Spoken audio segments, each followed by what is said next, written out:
Welcome back, everyone, to another episode of the Hail to Michigan podcast. I am your host, Ronnie Harder, and today I am joined by my two gracious co-hosts, Contown and Matt. Tight end, wide receiver. We'll start with tight end because that's going to take a little bit quicker than wide receiver will.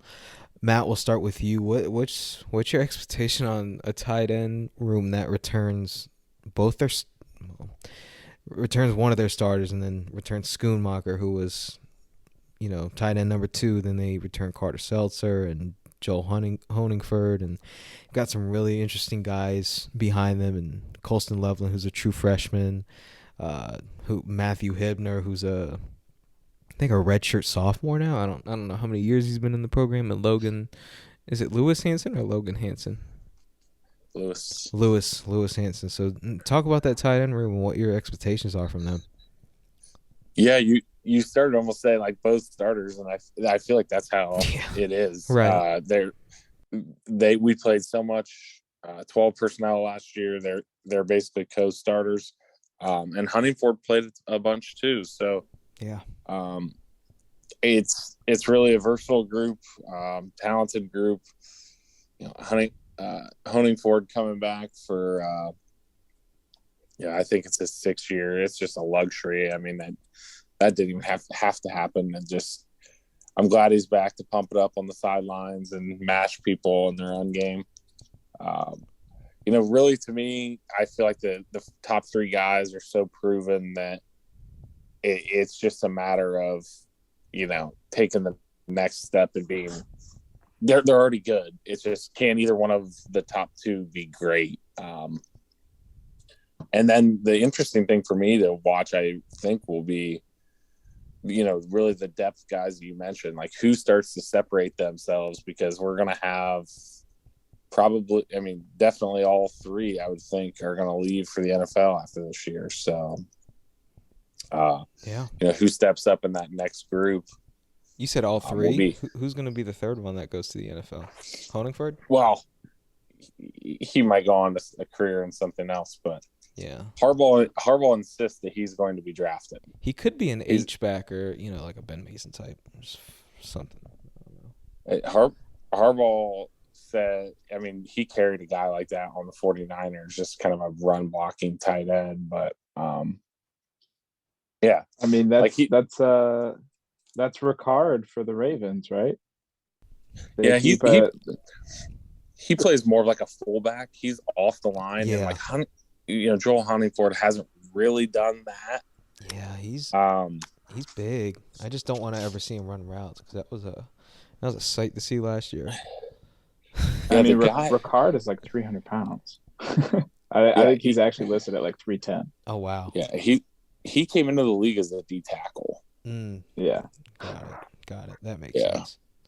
But you could see John for sure carrying a Honigford if Jim is sticking his neck out for him. Absolutely. Well, that's what I was gonna say. Like John, Bill Belichick seems to love Michigan guys. So right, yeah, I was gonna say like Jim Harbaugh would be the guy that says like the former tackle, now tight end, is like someone to carry on a roster. But he's pretty adamant that, because I think he made the point that they had 2 drafted at one time at Stanford, but they never had 3, and he thinks that this year they will. Yeah, the Patriots carried Nick Boyle, who's 6'4", 270. There's another team out there that likes to carry a true just blocking tight end now. The Lions. It's the Lions. Yeah, MCDC might like Honingford. Is that Jason Cabinda nowadays? No, he's the fullback. They've got a guy on there. I think his name is Brock Wright or something like that.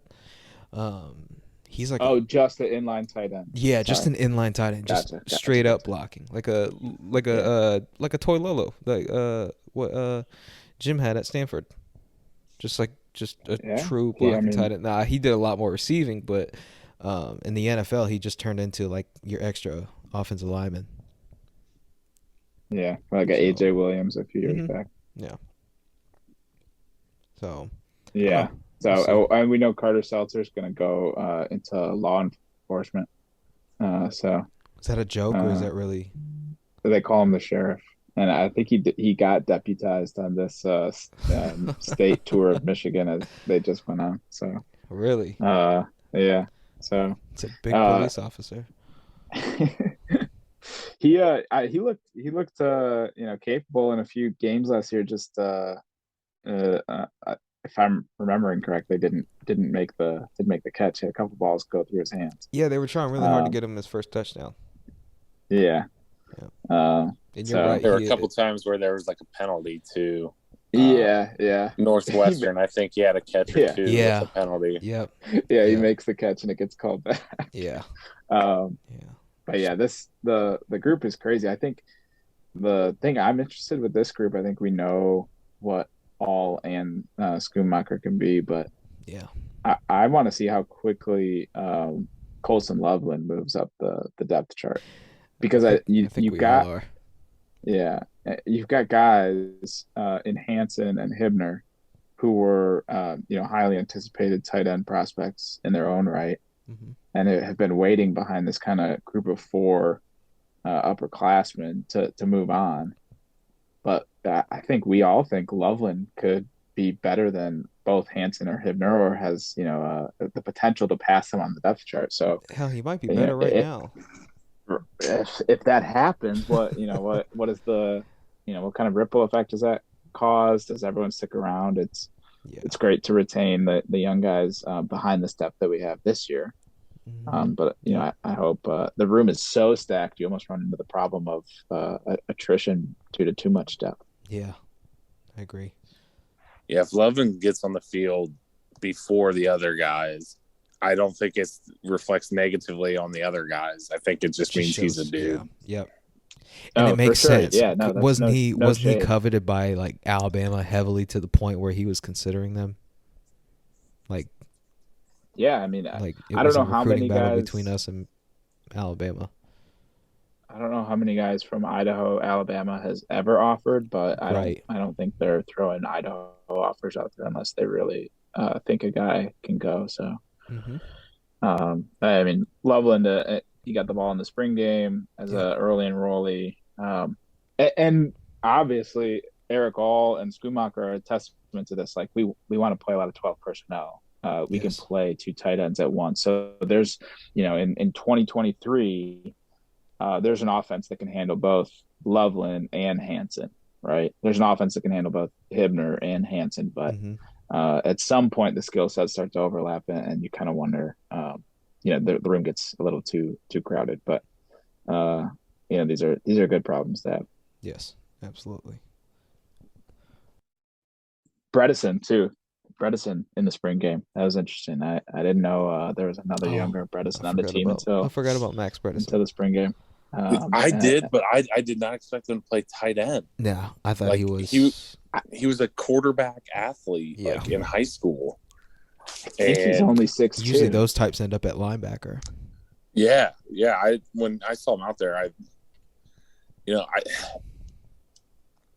he might play some. I don't know. He looked kind of decent. I'm not gonna lie. He looked pretty good in the spring game. Gaddis is gone now. Let's make him a fullback. Yes, 6'2", 232. That's what his official measurables are. So yeah, put him at H back or The fullback, whatever. the coaches love him. So he's Yeah, for sure. He's on the radar for playing time. Yeah. He shouldn't be forgotten about. Make him a fullback, and we'll give him the ball like once a week, and he'll probably score, and everyone will be happy. Yes. Just make him Khalid Hill. Just make him that. Yes. That's all he Khalid needs to Hill do. is like, he's one of the most beloved players like of that early hardball tenure, and the guy has like 200, like under 200 total yards in a 5-year career. Didn't he have like 11 touchdowns or something? His touchdown to his touchdown to yard ratio is crazy. Yeah. It's like it will never be pretty sure. duplicated. I'm pretty sure it's under 100, but like I said under 200 just to be safe because like somebody looks it up and they're like he had 180 yards. Like okay, well he played 5 years. Yeah. Like we all love him. Like there's not one fan that doesn't like that guy. Pulling it up Pride now. of 2016. Pride of East Village. 2016, he had 10 rushing touchdowns and 39 rushing yards. Fullbacks are this nation's backbone. Oh god, He had he had 10 rushing touchdowns on 25 carries. It's that's like insane. 1.6 yards per carry. Like man was out here averaging a touchdown every 2.5 carries. that's crazy. Such low Like like Barry Sanders could never. yeah. Those are man 1.6 rushing yards per carry. Like that is insanely low. Jesus. Harbaugh was in his bag in 2016. 2016 was yeah, that was peak Harbaugh before peak Harbaugh last year. So no, that was yeah, he definitely was in his bag. Any last thoughts on tight end before we shift over to wide receiver? I mean Eric All I think is going to be a like a early round pick at tight end. Kind of sucks to see how deep the tight end position is in college football right now because I think in a lot of years he'd be a legitimate Mackey candidate. Yeah. But I mean he's got to go up against guys like Bowers, Mayer from Notre Dame. Mayer, yeah. And So that Iowa tight end came back this year, and he's going to be really good. Laporta, Laporta, yeah, he's going to be really yep. good. Doesn't Utah have a tight end too? That's really good. They've got two of them. Did they Keefe return both? Yeah, Yeah. Brent Keithy. Yeah, they return both. That guy's good too. So I mean, no, Great. there's a lot of tight ends. So yeah, I mean, if it wasn't for such a deep tight end group just around college football, he'd definitely be up there. And who knows, maybe he even performs to the point where he can get into that conversation. But man, Bowers and Mayer, I think they got that spot locked down. Yeah, all should be a finalist. I mean that He could can be definitely be a finalist. Yeah, I agree with that. That's a realistic goal. But it'll be interesting to see if he can, get those targets with all those weapons that Michigan has. Also expecting a baby boy 9 months to the day of the Ohio State game. Yeah. That should have been mentioned sooner. It should have been an opener. Do with that what you will. Yeah. Naming him Houston, I probably would have gone with like Harrison or Ryan, Combs. I would have named him Hassan. Damn it, man! I'm talking about all of Eric's sons. What? Ryan Day, Zach Harrison, Kerry Combs, yeah. Cameron Brown. You never know. Gosh, I hate this podcast. Yeah, sorry. Yeah, I got your joke. I got the joke, but then at the same time, I was like, "Is he trying to tell a joke?" But then I was like, yeah. I mean, yeah. We'll cut I got this the in joke, post, and I fine. immediately was like, It could have been better. We can edit this out. We're not gonna edit it out, but we'll just keep it all in here. The people are gonna laugh at it. So just become like, pardon my take, like we'll cut this, yeah, and never cut this. Absolutely, 100%. Last position group on offense, wide receiver. And we're talking about a stacked wide receiver room, and you talked about Cornelius Johnson earlier. He could be a 1,000-yard receiver, but he's not even the best guy that's in the room. Ronnie Bell's in there too, and he's going to come back healthy. I think he's going to end up being a leading receiver. Cornelius Johnson on the other side. Roman Wilson is another stud. Andrew Anthony, another guy who's going to come up and end up being a stud. Darius Clemens is a talented freshman. And just the list goes on and on. Didn't even mention A.J. Henning.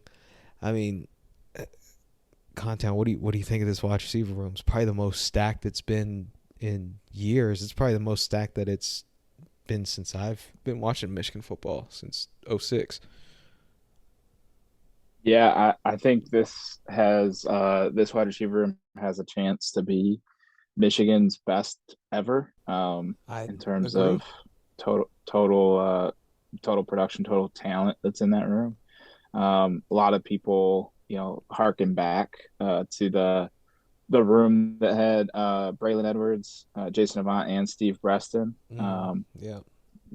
That was a great room, but this might not have the like Bolitnikoff winner like you had in Braylon, but the Depth wise. it's probably a deeper room than Yes. that Edwards Avant Breston room. I mean, I personally think it's it's kind of a six and one, half dozen another. But I personally think Roman Wilson's got the highest ceiling of the guys you would consider starters or top 4 or 5 guys in this room this year.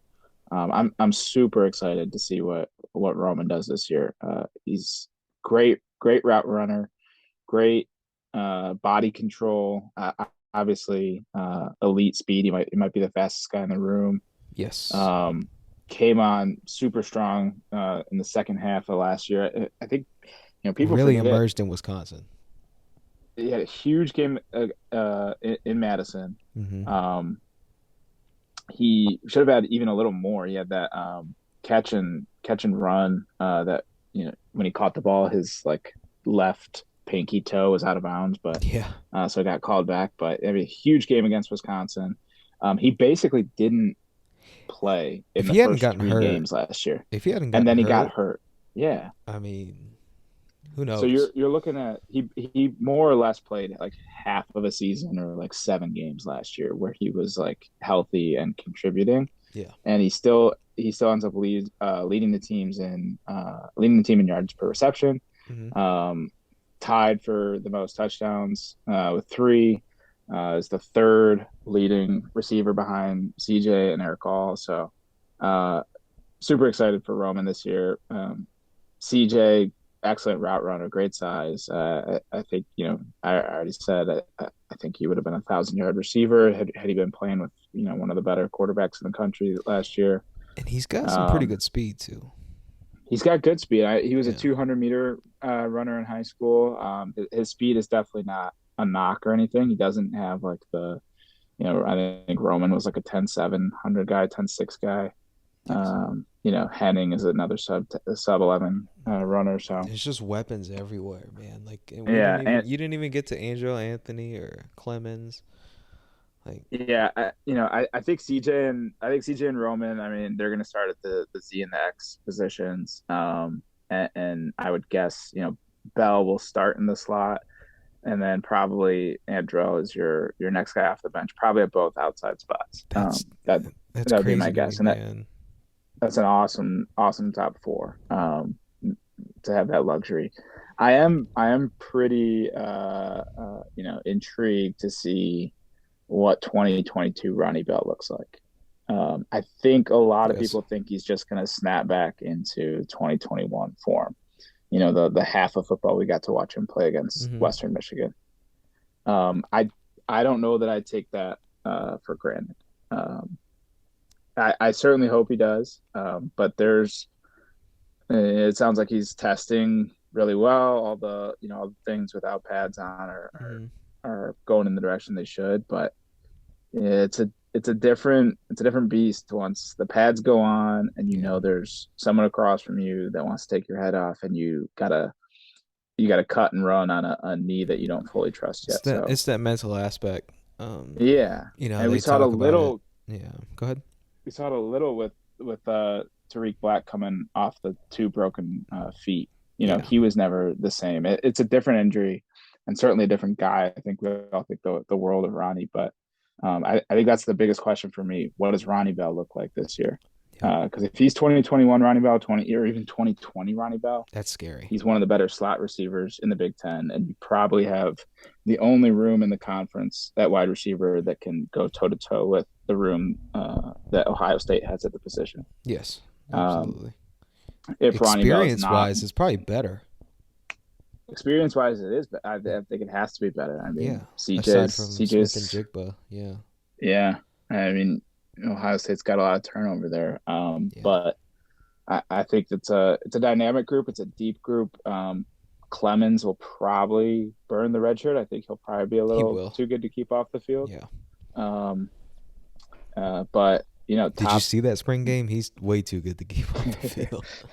The ceiling on this group is like best Michigan wide receiver room ever. But that's going to be dependent on quarterback play and health. So Yep. that's really the only two questions I have. Matt. Yeah, you covered it. The Sorry, Well, good I'm show, excited. folks. I yeah. went off a bit. But yeah, I think absolutely they have that type of potential. I think the thing that I always, when I'm thinking about the receivers, that I always come back to is like, anytime I see Andrew Anthony hype, and I really like Anthony. I think he's got a bright future. Yep. But anytime I see hype for him, I get a little upset because the other three guys are definitely better. Yeah. And that's how good the receiver room is. It's not Andrew fair. Anthony is going to be awesome, and he's already probably pretty good. And he's not even a top 3 receiver for them. Like, the room is so stacked. They're gonna have to figure out ways to keep them all happy. I think Clemens will play for sure. I think he's got kind of a defined role. I mean, he seems to be able to really run and take the top off, and they have Roman to do that as well. But just versatile, talented, just a bright future. Bright future. It's going to be a big year this year, and I mean the freshman wide receivers. Everybody, I think, is excited about the two bigger guys, and Tyler Morris was a top 75 player before his knee injury. So, I just, a lot of people seem mad about Gaddis this offseason, and that's, I get it, but a lot of Michigan fans need to be thanking him for this receiver room that he built because absolutely, yeah, they are loaded. He put together a damn good receiver room. So, and he is truly one of the better wide receiver coaches in the country. I mean, this is it's not just a skilled or like naturally talented room. These guys are technical route runners. Yeah. I mean, this is a very, very good a technical wide receiver group too, on top of the natural ability. So yeah, amen to that. Gaddis left Michigan in kind of a weird way, but left the wide receiver room in a really, really good place. But no, Matt, I agree. Like, it seems like Andrew Anthony is getting a ton of hype, and a lot of it is deserved. But people are talking about him as like he's going to be the star in 2022, or he's going to be a Michigan starter. State stuck in their head. I would be shocked if he started. I mean, I don't think he'll start a game in this coming season unless we have an injury. Which is fine. I mean, look, you look at a team like Alabama a couple years ago. They had Jalen Waddle, Devontae Smith, Jerry Jeudy, and they had someone else coming off the bench just as a rotation guy. And it was like, it's okay, as long as they get normal playing time, like they're fine. And that's what's going to happen. I think he's going to play a lot. Oh, he's going to play a ton. He is. Because to start out, they're going to have Roman, Cornelius, and Bell out there, and then Andrew will be the first guy off the bench. Yep. So, yeah, no, it'll be really interesting. And are you guys concerned at all that, I don't want to say quarterback uncertainty, but with the possible quarterback uncertainty, that we might spoil what is such a great receiver / tight end room? I think yes, in a way, yes. So I was just trying to think who the last 1,000-yard receiver for Michigan was. And apologies if I'm skipping someone in the Harbaugh era. I don't think Jay whoever got to Chestnut or Darboh, I feel like sure. Did in 2016. Really? Yeah. Okay. I thought it was Jeremy Gallon. I was going to say Jeremy Gallon for sure. Yeah. Gallon had like a 1,300-yard year. Yeah, that's all Denard threw to, or Devin, whichever one. Yeah, Devin. But I just think that's interesting. Like, I know we're not running the same offense that Ohio State and Alabama, and we're not recruiting the same receivers that Ohio State and Alabama are recruiting. But these, the top end offenses in college football, they don't skip years with 1,000-yard receivers. They have 2,000-yard receivers every Mm-hmm. season, pretty much, right? Ohio State had two last year. Bama had two last year in Jamison Williams and John Mechie, and Ohio State and was it Olave or Wilson and Jigba, Jackson Smith and Jigba. So Yeah. Yep. um, You're right. And it was so like Gallon. Gallon was the last one, by the way. it was So Gallon. Okay, yeah. but like this is something that Michigan shouldn't struggle to do. I know for a little while we were like, when's the next 1,000-yard rusher? And then finally, Karan Higdon got us over that hump. Yeah. Yep. So I think, yeah, I mean, a big milestone for this group would be produce 1,000-yard receiver, and that's it's not only in the control of the guys in this room. That depends on the quarterback play. And then for me, the question that kind of goes hand in hand with quarterback play is like just design of the offense. I mean, Josh Gaddis is, as were just talking about, a wide receiver guy. Now you've got Matt Weiss, who is in name our quarterbacks coach, but he worked with running backs for the Ravens and was mostly brought here to help integrate the Ravens run game, right? And he is co-offensive coordinator with Sharon Moore, who is an offensive line guy. So where is the passing game minded brain in the room? That's something I'm going to be interested to watch as it develops this year. Who's the passing game brain trust? Maybe Kurt Campbell, who is an analyst that comes from Old Dominion. He's with Gaddis and Ricky Ronnie. So he's got some passing game chops. Maybe he's working behind the scenes. But I'm hoping for a more dynamic passing game schematically, not just as a result of better quarterback play. Yeah. Last thoughts, Matt? Yeah, I just think I don't actually think they will get 1,000-yard receiver this year because I think there are too many mouths to feed. We threw for 3,000 yards last year and didn't have a receiver within 300 yards of 1,000. So it's not. I mean, obviously 3,000, 3,200 yards passing isn't a huge amount of passing yardage, but it's also not tiny. Like that's plenty to get 1,000-yard receiver, and they weren't anywhere close last year. So I think that's more so than the talent at receiver or the scheme. It's just been, and it was the same thing with running back early in Harbaugh too. Did we just spread? Davion easily could have had 1,000. I can't remember if that was 15 or 16, but he only had 850 because we were feeding 4 different running backs. I don't think Harbaugh cares about that stuff. I just like. Just get I the think ball to people your will best say, players and just go. well, and I think people say like, oh, it hurts recruiting and all your stats are lower. And I think Harbaugh believes that he can sell that whatever he needs to sell in recruiting. Yeah. He's going to get you to the NFL whether you have 700 yards or whether you have 1,100. I mean, it's clearly worked for Harbaugh. So Yeah, I mean, yeah. I don't go away from it? think Jim cares. No. I don't think it, and I don't personally like. It doesn't matter to me if we go 15-0 and win the national championship. I can give a shit how who gets how many yards. But I think what's interesting for me is that teams that are having the most success are doing it regularly. Now that doesn't necessarily mean anything. You can have as much success. Georgia didn't have a 1,000-yard receiver last year, right? But it's interesting that it's been so long that Michigan's been unable to do it. No, their leading receiver, the leading receiver was I don't know if it was Burton, but he had like 880.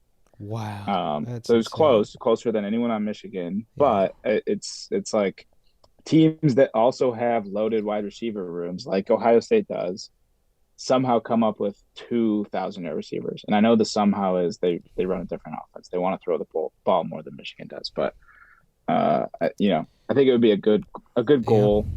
Ultimately meaningless. Ultimately, it's an aesthetic goal. But it'd be nice to see. just real quick, looking back at 2019 Alabama. So their receiver room, Devontae Smith at 1256. Jerry Jeudy had 1163. Henry Ruggs the third had 746, and Jalen Waddle had 560. In terms of receiving yards, that's an insane wide receiver room. Devontae Smith, Jerry Jeudy, Henry Ruggs, and Jalen Waddle. That's a hell of a receiver room. So I don't think Michigan will be quite there, but they definitely have the depth to make an impact on offense this year. That's for sure. So, I do think there's going to be crazy turnover in this room next year. Like, I mean, that's kind of Captain Obvious, but yeah, I think Bell, like Johnson, Roman Wilson Wilson, is probably going to go. yeah. I think they all go. So it's good that we have the depth that we have because I think we're coming up on a huge. I agree. Both wide receiver and tight end. We're coming up on a huge departure off season. Yeah, this year's make it or break it schedule. The depth that they have, pretty much everyone on offense and some spots on defense. I think this is a make it or break it year for Michigan. So it'll be interesting to see. But that does it for this episode of the Hail to Michigan podcast.